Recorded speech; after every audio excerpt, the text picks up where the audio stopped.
Je n'arrive plus à dormir. Le sommeil, c'est comme un mirage maintenant. Il n'y en a plus.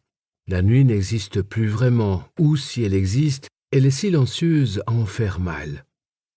Tout ce que je ressens, ce sont ces silences qui pèsent trop lourd, ces cris qui durent à peine un instant, puis disparaissent, comme si de rien n'était. Tout a commencé hier matin, ou ce que je peux encore appeler hier. J'étais installé dans le tram, ligne 13, en direction de Storo. Je me souviens du vieux monsieur devant moi. Il me souriait timidement. Il portait un filet plein de pommes rouges. Je crois qu'il allait au marché. Ensuite, il a toussé. Pas une de ces toux habituelles, non. C'était plus mouillé, comme quelque chose qu'on ne peut pas vraiment contrôler. On a tous tourné la tête, intrigués. Son visage a soudain pâli, comme si la vie quittait ses traits. Puis, en quelques secondes à peine, il a commencé à trembler violemment. En moins d'une minute, il s'est écroulé droit sur moi, lourd, chaud, presque brûlant. Ce qui m'a frappé, c'est cette chaleur, cette sensation d'oppression, trop chaude, plus qu'un corps humain ne devrait l'être. Et tout d'un coup, le chaos s'est déclenché, un cri, puis un autre. J'ai reculé sans vraiment réfléchir, et les autres aussi. Devant moi, une jeune fille a commencé à saigner du nez, puis un mec à côté. En 3 stations, 8 personnes à terre, comme frappées par une vague invisible, incapable de se relever.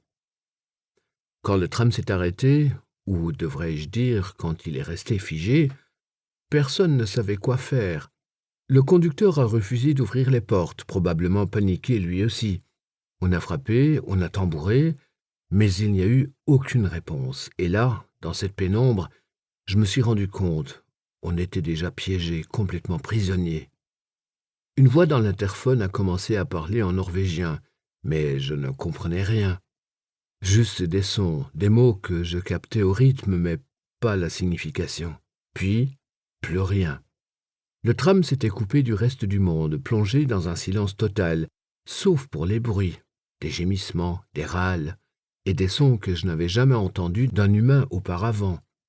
C'était comme si quelque chose de sauvage était entré dans la cabine, comme si la ville tout entière criait en secret. Vers 14 heures, j'ai cru entendre un bruit sourd, comme une détonation, une explosion intérieure, et là, il s'est passé quelque chose d'effrayant.